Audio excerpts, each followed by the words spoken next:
Torej, gospod Mes, v zadnjih dneh so vroče tematike domnevno fiktivni posli na Slovenskih železnicah. Prosim, če nam lahko sam pojasnite, od kdaj vi točno veste za te fiktivne posle, kdaj ste bili prvič o tem seznanjeni, na kakšen način? Glede, mi, kar smo bili seznanjeni, smo bili, tako kot ste tudi vi danes pisali, se pravi, mi smo dobili izjave enega od naših, ki je sicer bolj kompleksna izjava, ne samo tisto, kar piše.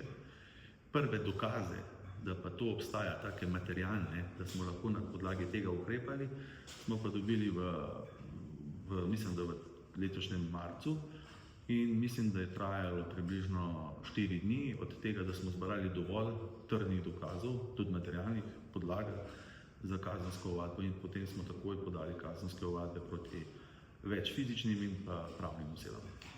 Ampak to izjavo je gospod Peršič podal že 24. septembra lansko leto, vi ste pa torej ukrepali šele marca, ko ste zbrali, kot ste rekli, vse materialne dokaze, oziroma prve materialne dokaze.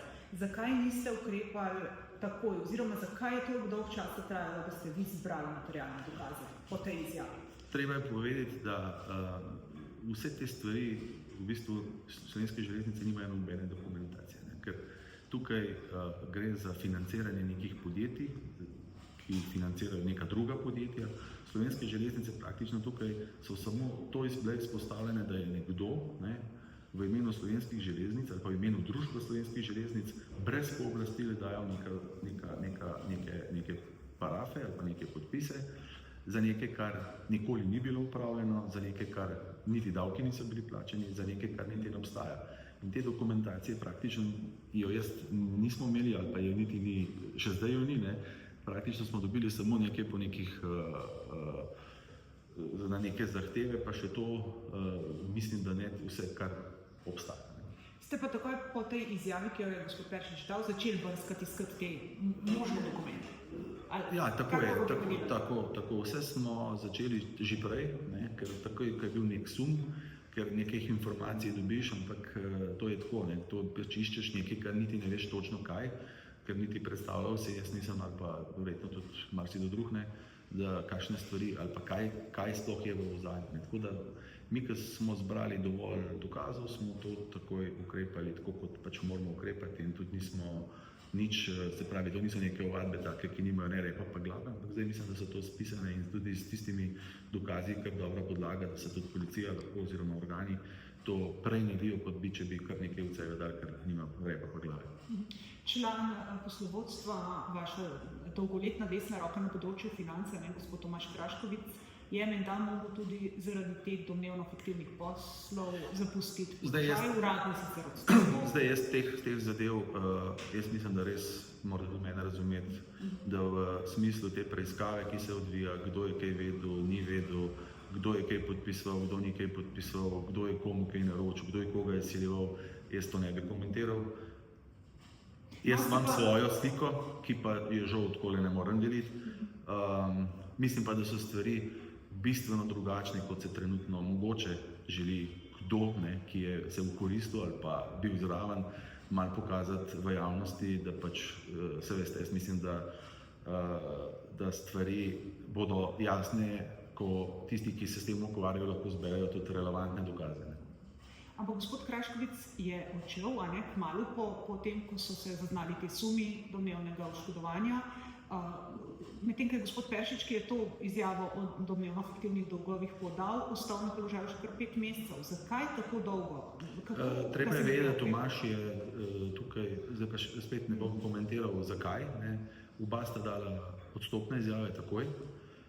Res pa je, da je gospod Peršič ni zaposlen na SŽ-ju, ne, kot Tomaž, ampak je zaposlen v eni od naših vnukinj, kjer je tudi na podlagi korporativnega upravljanja, imamo to družbo, ki je v solastništvu z češkim partnerjem, kjer je potrebno izvesti vse postopke, tudi pridobiti vsa soglasja in tudi druga imena. Je pa še enkrat treba poudariti, nobeden od njih ni imel pooblastil za zastopanje teh družb oziroma za samostojno zastopanje, karkoli je kdo podpisoval.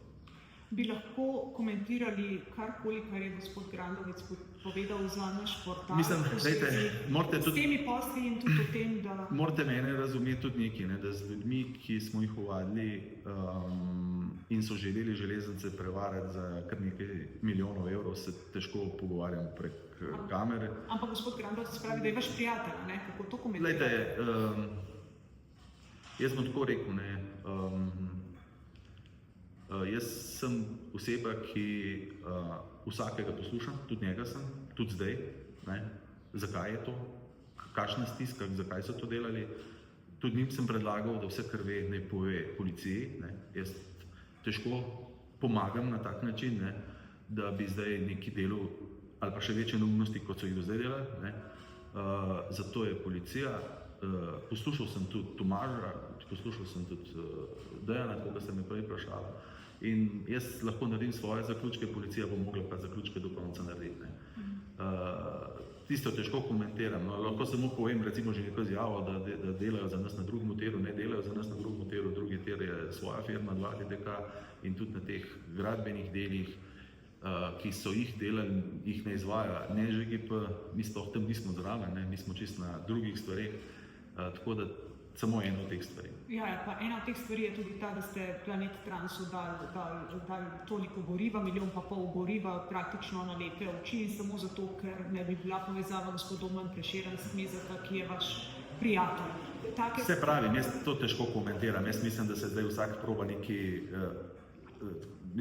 glejte, če bi to bilo res, bo preiskava in tudi jaz mogo za to odgovarjati, tako da smo si na jasnem, je pa nekaj treba vedeti,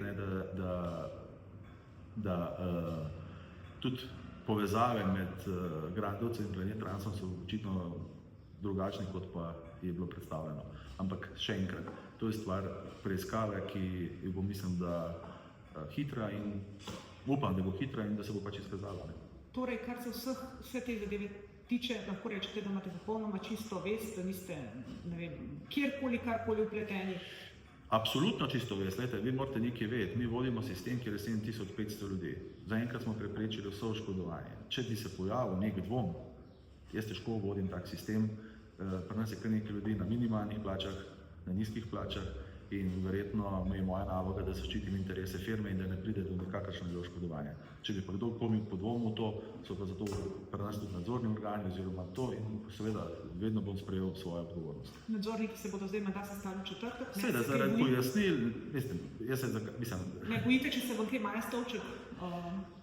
Glejte, jaz sem naredil vse, kar sem lahko in bom tudi naredil vse, kar sem lahko in sigurno bo, tako kot sem rekel, železnicam škoda ne bo nastala. Od tistih, ki pa o tem odločajo, bojo pa ugotovili, mi zaupajo in pa ne.